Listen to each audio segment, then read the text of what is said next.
Jarvis Yu, I believe, and Owen Hayes are doing here in the feature match area. Izzet Prowess up against Jeskai Oculus. Right, so if Omniscience was our second most popular deck, Jeskai Oculus is right up there in either third or fourth place.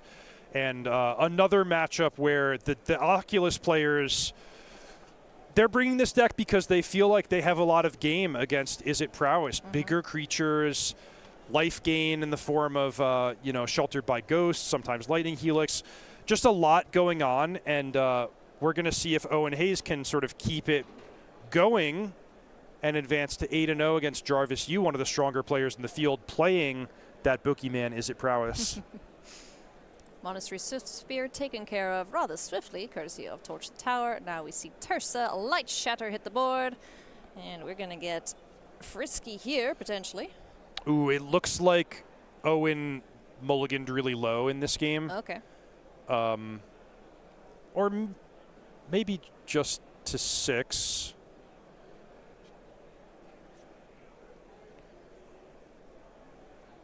So No, he mulled to 5. Yeah, if I'm counting right. Yeah, so did mull to 5. But looks like he found a pretty decent hand. Hopefully has a way to revive the eyeball. That's a cute otter that Jarvis Yu has. You know, it's difficult to make the existing otter token even cuter, but Jarvis he's brought something pretty special here. I'm not sure what that is. You put some googly eyes on things, you know, it makes everything cuter. I think that might be his team's emblem, but I might be wrong. I'm sure chat can tell us.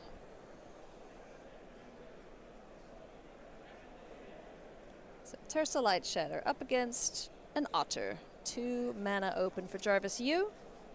And again, both players undefeated, so at the end of this round, I believe we'll have only 3 players left undefeated if there were 6 in the last round. That checks out. Math. Not even once. Otter jumps in the way, and an instant speed spell will make it a little bigger. Can we find another one? Sure can. So Tersa gets taken care of unless Owen has something to say about it. Nope. Bye-bye. Helping hand, though. Can get the eyeball out the bin. Untap. Upkeep. Manifested red. What went into the bin? Oh, what you got? Creature? Oh, what is that? Fear of missing out. So Spell Pierce in the bin. And the Oculus has essentially replaced itself with another threat for later on in the game when it's necessary. Into the Floodmaw will bounce the Oculus, making it uncastable for the time being, unless Owen's able to get it back in the bin and resurrect it. Ta-da! It was the fear of missing out all along. Instant sorcery creature, not quite delirious.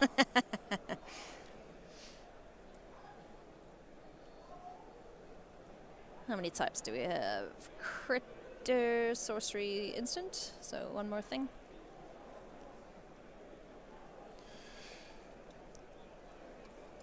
It seems to me that this position would favor Owen.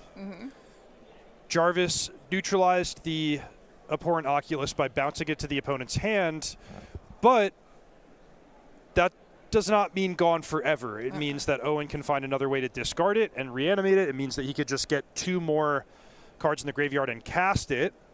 Meanwhile, he's got the 2/3 on the battlefield already, and Jarvis playing the rebuild game. Yeah, hasn't managed to get much to stick here now, but does get the Quarry Steelcutter alongside the Monastery Swift Spear, so 3 permanents hit the board here for Jarvis.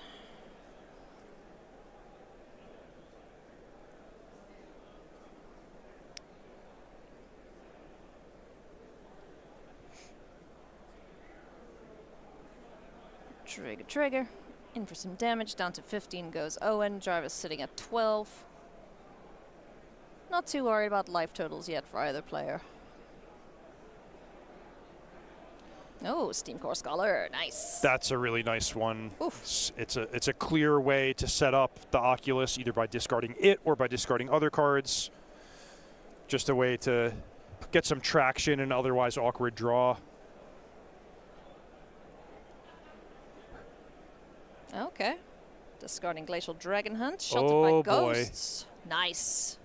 Did not set up Delirium, though, because that could have been fairly brutal to get a Delirious attack with the FOMO, but Yeah. even as is, you know, buffering the life total, taking away the Monk token, that's big.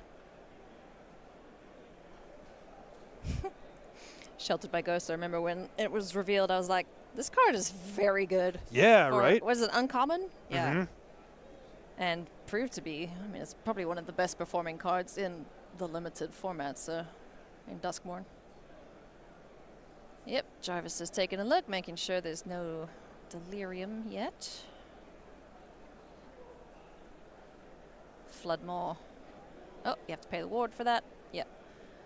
Floodmore bouncing, the fear of missing out, and then the Steam Core Scholar getting burst out of the sky. I imagine flying around clouds is not the best idea when there's a lightning storm around. So now we know that Owen has the ability to hard cast Abhorrent Oculus, if that's what he chooses to do.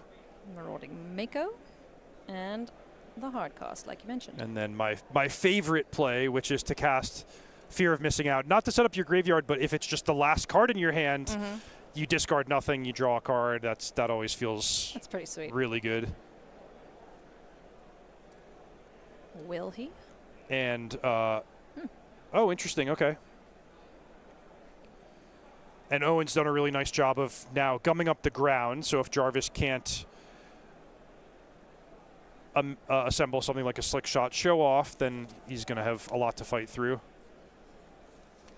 Doesn't find a creature off of the Oculus. But, like you mentioned, gumming up the board here quite well. Fear of missing out, Abhorrent Oculus in the air. Needs to be answered quickly, otherwise Jarvis is in for a world of hurt.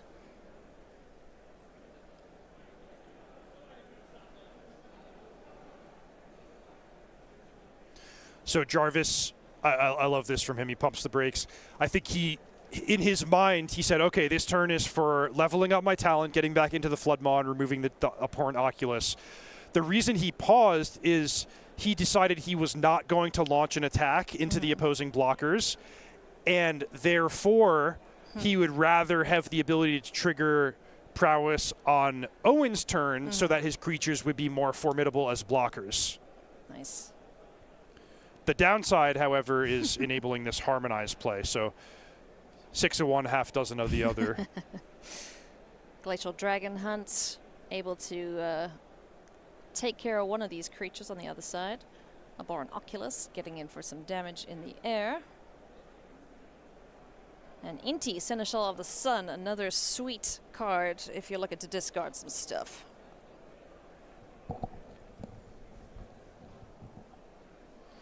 So Monastery Swiftspear, there we go. My brain just short-circuited there. That gets taken care of by the Glacial Dragon Hunt, courtesy of the discard. Marauding Mako gets a counter.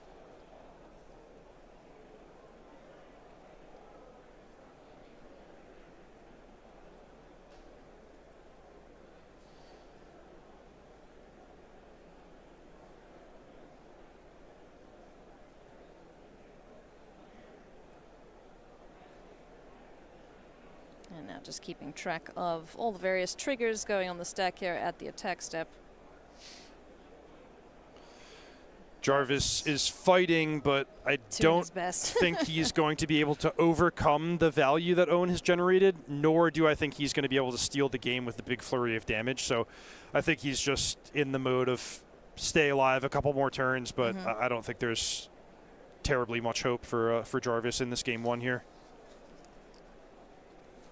You know, Owen doing a good job of applying pressure and able to get removal in the mix here as well. Jarvis is down to 6. Generally, when we've seen Abhorrent Oculus trigger to manifest a creature, we have seen the Oculus player win that game. Yeah. That is a pretty common trend, not as extreme as our Omniscience rule, but you definitely don't want Abhorrent Oculus sticking on the battlefield for a turn cycle, as it tends to bode. It's a ticking time bomb. Not as we well. See. Drake Hatcher now, getting to wield the Quarry Steel Cutter for a turn. So good blocker for Inti, perhaps.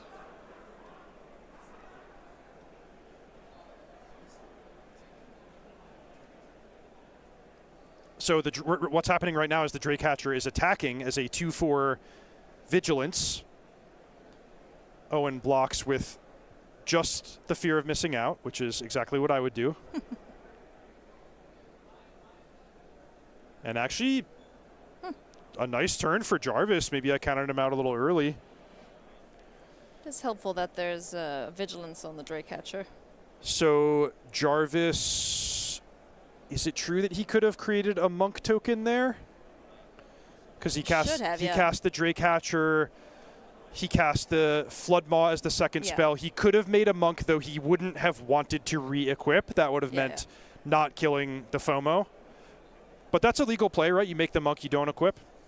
Yes. So there should be a Monk there? I mean, it depends on exactly what you mean by should be. It is in a tournament setting, you can forget, but Jarvis did cast 2 spells with a Quarry Steel Cutter on the battlefield.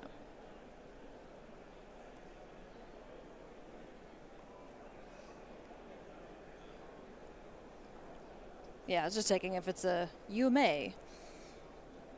Why you wouldn't want to, I don't know, but yeah, just a missed trigger there for Jarvis. This 2/2, I believe it's just a land under there, so that's not going to be a nasty surprise at any point, but Prophet's Eidetic Memory now is going to make it pretty big.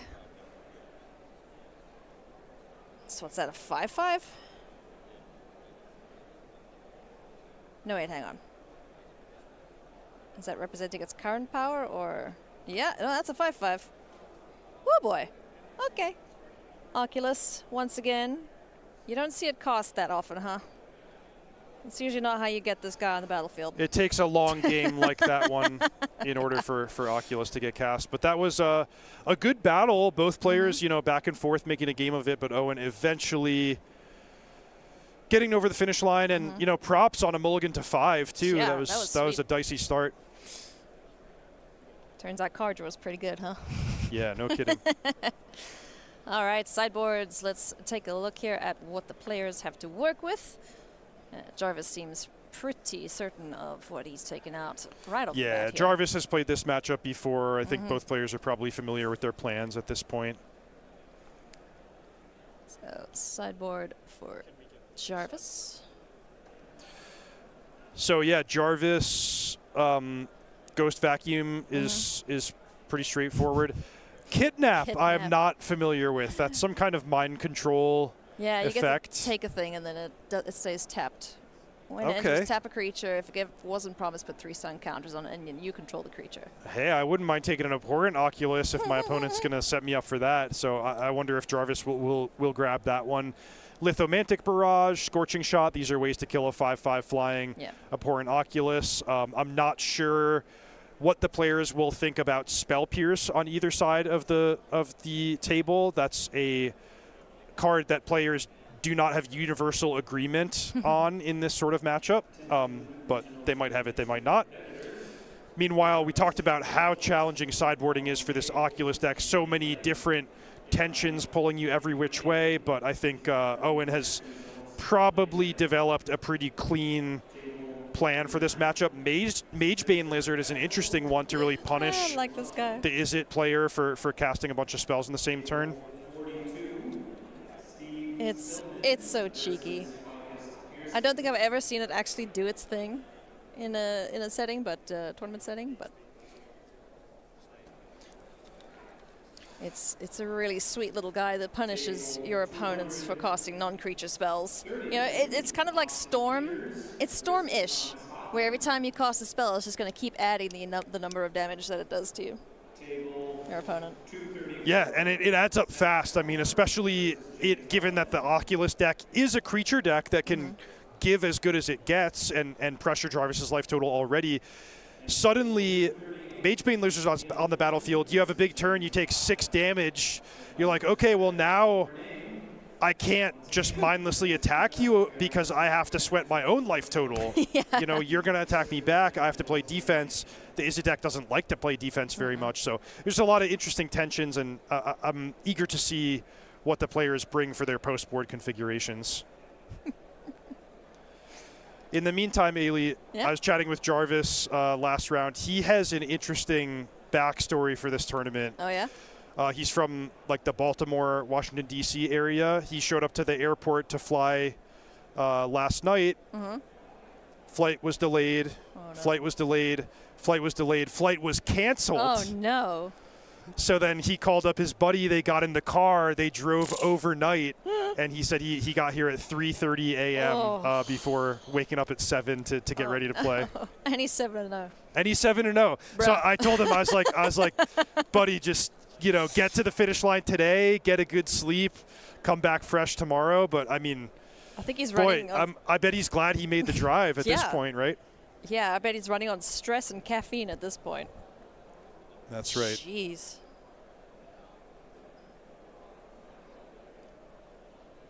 Well, glad he made it here, and glad he's sitting at 7-0 because he can sort of relax now. You want to obviously go into day 2 with the best record you possibly can, but having wrapped that up already, it's like, okay, cool. If I fumble in the last 2 rounds, it's not the end of the world, but ending the day on 9-0 would be the ideal end here for Jarvis. Yeah, totally. When you get to this stage in the tournament, your attitude should just be like, look, every match counts. And if I lose and I wind up 8-1 or 7-2, I can keep that in perspective and be like, I had a great day, even though I ended on a loss. But if you can make that even better and scrape out 1 or 2 more wins, that's all the better position you have on Sunday morning. Absolutely. Because it's still a pretty tough fight to get into the top 8. I'm not sure if it'll be a clean cut exactly, or if we'll see a couple of players with the same record getting left out. I imagine that will be the case. As we see Jarvis here with his otter, getting frisky and getting some damage in. Yeah, we should touch on that just, you know, for the viewers who might not be familiar with the tournament structure. This is 15 rounds, 9 today on Saturday, so the players are looking for at least 6 wins to make day 2, but your record does carry over. That's what we're talking about. So 9-0, better than 7-2, better than 6-3. We're looking about in the range of that 12th win to be in the conversation for top 8, and the 11th win to be in the conversation for, you know, Pro Tour invite or deep in the prize money. So. Yeah, I mean, the only thing I can really say is every win counts. You know, 7-0, you're not guaranteed to have a big payday, but you are in prime position for it.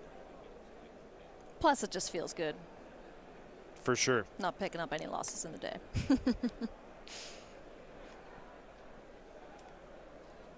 So, Owen Hayes has to deal with this ghost vacuum that's just dismantling his graveyard. So a Born Oculus gets got by the sideboard card here from Jarvis. He's got 2 otters on the board and a 3/4 Fear of Missing Out to get through. He always has this card. Into the Flood Maw. It's just there every time. I mean, there's a 4. It's a 4 of in the deck. And whenever he needs it, it's always there. But no fish. Tisk tisk. Doesn't need it, but yeah. Jeez. Owen's at 5 already? Bloody hell. Yeah, and I mean, you could see, like, Into the Flood Maw is a strange 4 of. A lot of times when you see these bounce cards, players are using them sparingly as like, okay, I'm going to have 1 or 2 to round out my suite of answers against a variety of possible threats. But the Izzet deck is just so fast and brutal that it's like, that's bouncing a 2-mana creature, but Jarvis is just outputting damage so fast that Owen is barely going to have enough time to even recover and replay his 2-drop creature. Things aren't looking super hot here for the Oculus deck, but at least on the plus side, he gets the play in game 3. Excuse me, he gets to be on the play in game 3. There it is. That's why it's a 4 of. That's been one of the evolutions of the Izzet deck over time, is moving from a start where, you know, people would have 4 burst lightnings or basically turning to the red burn spells. Then the metagame adapted to that with cards like Preacher of the Schism, which we've talked about, Drake Hatcher as a creature for the mirror match, and then as a reaction to those new creature-based threats, the removal spells adapted too. So now you're seeing fewer burst lightnings, more into the flood maws, more torch the towers, and this is just the dynamic of competitive, like, sort of world-class Magic, is everyone's always trying to be one step ahead of the competition. One step ahead when you can be, but at least not one step behind. That's the disaster. All right, friends, if you would like to join us for future events, well, you're in luck because there's a lot of them. Take a look here. We've got Orlando in August. We have Baltimore in October, as well as Houston.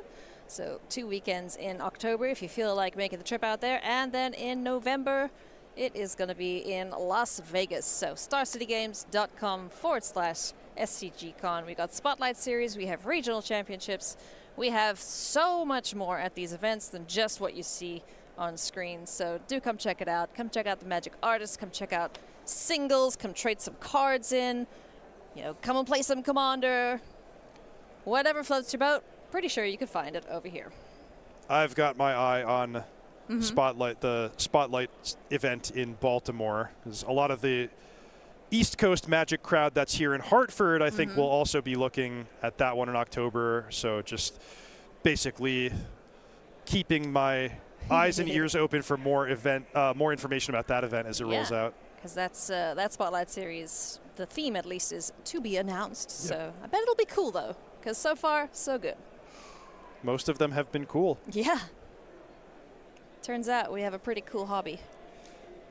A pretty sweet game. Storm Chaser's talent hits the board here, first and foremost for Jarvis, who land go, I should say, Steam Core Scholar on the stack, draw some cards, and manages to find an Oculus, chucks it in the bin. Torch the Tower gets rid of the flying threat, and Ghost Vacuum hits the board and starts eating the graveyard once again. Oh boy. Jarvis has got to be so happy to have that Ghost Vacuum here, because Owen has, you know, set up a situation that in game 1 was devastating, right? Getting that Oculus where it can be reanimated, then if it's bounced, the game starts going long enough where you can set it up again. But Ghost Vacuum taking a lot of the possible routes of attack away from Owen. You see he's forced to discard his helping hand, so going from, oh my god, I've got the best thing my deck can do, to now, okay, I'll just cycle these cards and try to find something better. Essentially an onboard counter spell. It's just like, oh, right, I'm not going to bother about that then, so let's just go Tersa Light Shatter and discard some stuff to make this Mako a little bigger. On the other hand, Owen is not slowing down in terms of just adding more non-graveyard threats to the battlefield, pressuring Jarvis's life total. I don't know why, but I just find the art so funny too. It's like frog. Surprise! Away it goes, this little Mako with the 2 counters on it, so Tersa remains. Where does Jarvis turn to now? We're stocking up.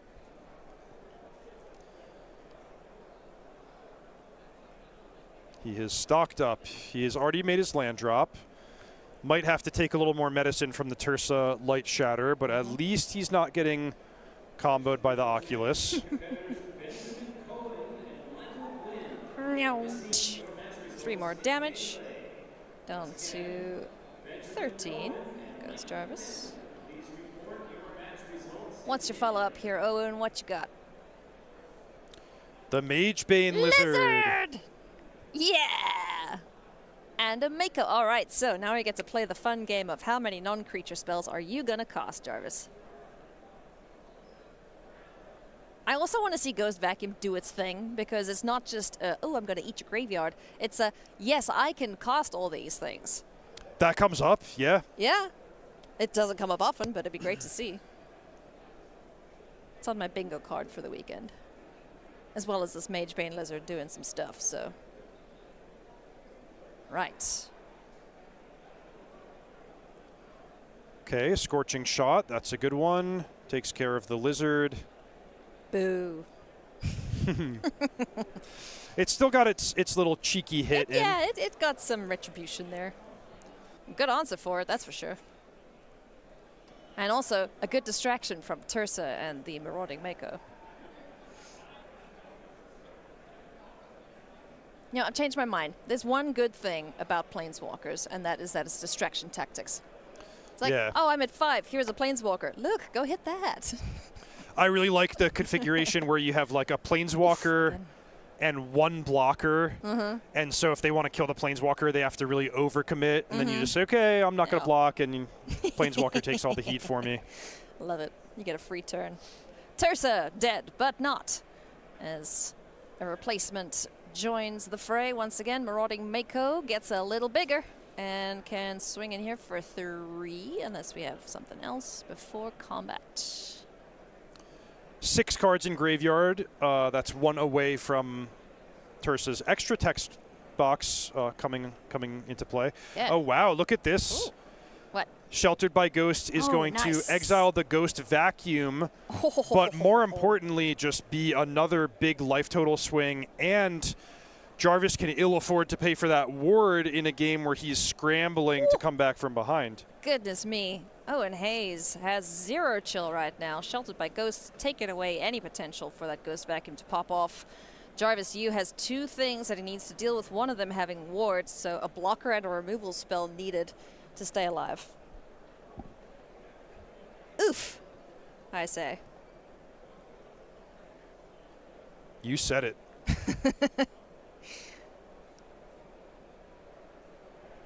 Put that on my gravestone, my quote for my life. Oof, I say. Last words. Yeah, oof. As the piano falls on your head. Oh, man, why a piano? A rhino or something interesting. Corey Steelcutter hits the board now. Do we have another spell? Stock up. Yes, we do. Okay, we need a so removal. Jarvis looking for maybe Torch the Tower into the Flood Maw. Ideally, Torch the Tower. Yeah.